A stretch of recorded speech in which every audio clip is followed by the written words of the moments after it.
मेरे बंदे इब्राहिम पर। किसको पुकारा? अल्लाह। इब्राहिम अल्लाह को पुकार रहे हैं, नूह अल्लाह को पुकार रहे हैं, आदम अल्लाह को पुकार रहे हैं, ज़करिया याहया अल्लाह को पुकार रहे हैं, याकूब अलैहिस्सलाम का बेटा यूसुफ, याकूब के और दूसरे बेटों ने मिलकर यूसुफ को कुएं में फेंक दिया और कई साल तक यूसुफ अलैहिस्सलाम का पता नहीं चला। याकूब अलैहिस्सलाम अपने बेटे के लिए इतनी दुआएं मांगे कि मांगते मांगते उनकी आंखों की रोशनी चली गई। लेकिन किसको पुकार रहे हैं? अल्लाह को पुकार रहे हैं। आओ तुम्हें कैसा नक्शा दिखाऊं। जनाब मोहम्मद हजरत यूनुस अलैहिस्सलाम का मंजर भी देखो, अय्यूब अलैहिस्सलाम का मंजर देखो। बीमारी है, पूरे जिस्म में कीड़े पड़ गए और पूरे जिस्म में कीड़े पड़ गए, जिस्म सड़ गया, कीड़े उनका गोश्त खा गए। अरे आप लोगों के भाई थोड़ा हो जाता है, कभी जख्म हो जाता है और जख्म पे कीड़े पैदा हो जाते हैं। आजकल तो मेडिकल साइंस बहुत तरक्की कर चुकी है, कीटोन वगैरह से साफ कर लिया गया। आजकल तो कीड़ों को मारने की दवाएं, एंटीबायोटिक दवाएं भी आ गई है। अय्यूब अलैहिस्सलाम के पूरे जिस्म में कीड़े, इस बीमारी से शिफा यानी की दुआ। अल्लाह नबी है, परेशानी आ रही है, नबी अपनी परेशानी दूर नहीं कर पा रहा है, अल्लाह को पुकार रहा है। अय्यूब अलैहिस्सलाम भी अपनी परेशानी के लिए अल्लाह को पुकार रहे हैं। यूनुस अलैहिस्सलाम समंदर का सफर कर रहे हैं, अल्लाह ने हुक्म नहीं दिया था, अल्लाह ने कहा था बस्ती छोड़ के मत जाओ। नहीं, इस बस्ती के लोग ईमान नहीं ला रहे, दूसरी बस्ती में जाके तबलीग करेंगे लेकिन दूसरी बस्ती में। अल्लाह ने कहा नहीं, इसी बस्ती में रहो। नहीं माने, यूनुस अलैहिस्सलाम दूसरी बस्ती में जाने के लिए समंदर का सफर कर रहे हैं। कश्ती हिचकोले लेने लगी, आंधी आ गई, तूफान आ गया। मेरे प्यारे साथियों, जरा गौर करो, इस आंधी और तूफान के मौके पर नाव चलाने वाला कहने लगा, अल्लाह का कोई नाफरमान बंदा इस कश्ती में बैठा हुआ है। अच्छा, फिर क्या किया जाए? कहा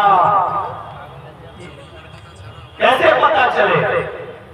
कहा जो अल्लाह की नाफरमानी करके आया है उसको चाहिए कि वो इस समंदर में कूद जाए ताकि पूरी की पूरी कश्ती में और लोग न मारे जाए।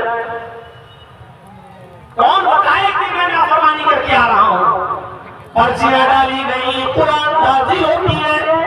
जब कुरानबाजी की नौबत आई और पर्चियां फेंकी जाती है जमीन कश्ती पर और यूनुस अलैहिस्सलाम से कहा जाता है, आए यूनुस तुम उठाओ, तुम अल्लाह के नबी हो, तुम नेक बंदे हो, तुम ही पर्ची उठाओ, देखिए किसका नाम निकलता है।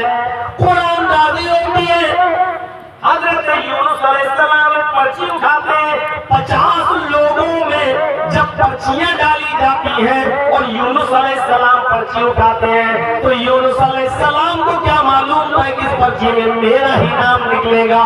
जैसे ही पर्ची खोली जाती है यूनुस अलैहिस्सलाम का नाम आता है। अल्लाह ने ये जाहिर कर दिया है, यही है जो मेरे हुक्म के बगैर कश्ती में बैठा हुआ है। सारे के सारे लोगों ने मिलकर यूनुस अलैहिस्सलाम को समंदर में फेंक दिया।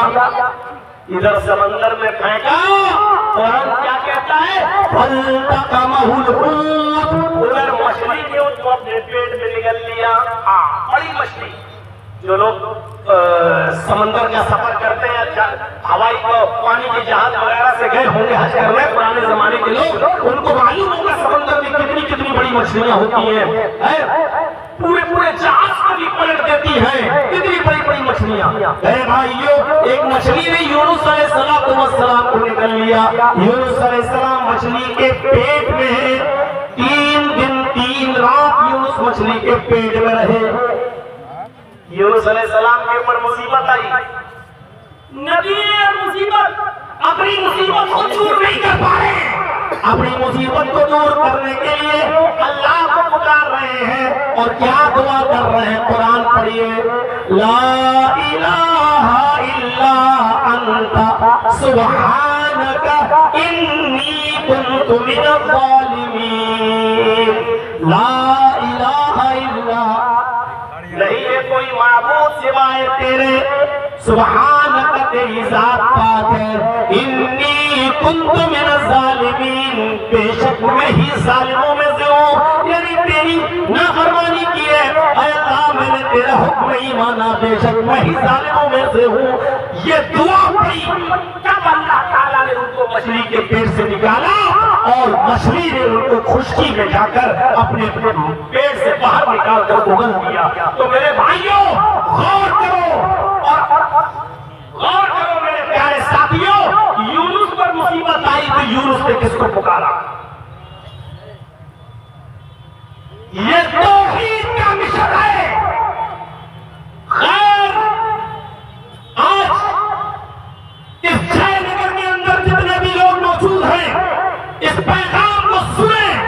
इतने बड़े बड़े नबी, इतने बड़े बड़े पैगंबर मुसीबतें खुद दूर नहीं कर पा रहे हैं, अल्लाह से शिकायत कर रहे हैं और अल्लाह की मुसीबतों को दूर कर रहा है। नबियों की जिंदगी ये बतला रही है कि पैगंबरों ने भी अल्लाह ही को पुकारा। आइए जरा मोहम्मद रसूलुल्लाह के बारे में भी सुन लीजिए। अल्लाह के नबी ने किसको पुकारा? नबी की जिंदगी क्या कहती है? आप अंदाजा लगाइए। नमाजें पढ़ लीजिए, सजदों पे सजदे कर लीजिए, जितनी चाहो इबादतें कर लो, अगर तौहीद नहीं है, शिर्क पर अमल है हमारा और आपका, तो अगर शिर्क करोगे तो तुम्हारे भी अमल बेकार हो जाएंगे। अल्लाह ने अपने नबी मोहम्मद रसूलुल्लाह से भी फरमा दिया, मोहम्मद सल्लल्लाहु अलैहि वसल्लम, अगर आपने भी शिर्क किया तो आपके अमल भी बेकार हो जाएंगे।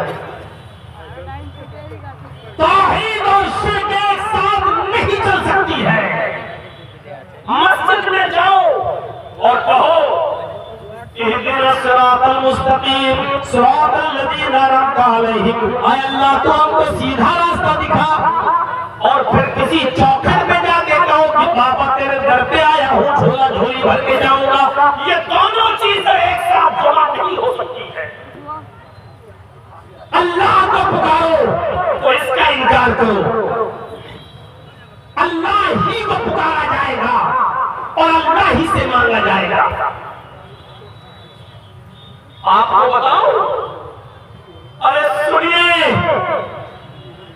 जंगे बद्र का मंजर मालूम है? जंगे बद्र का, आइए जरा सुन लीजिए।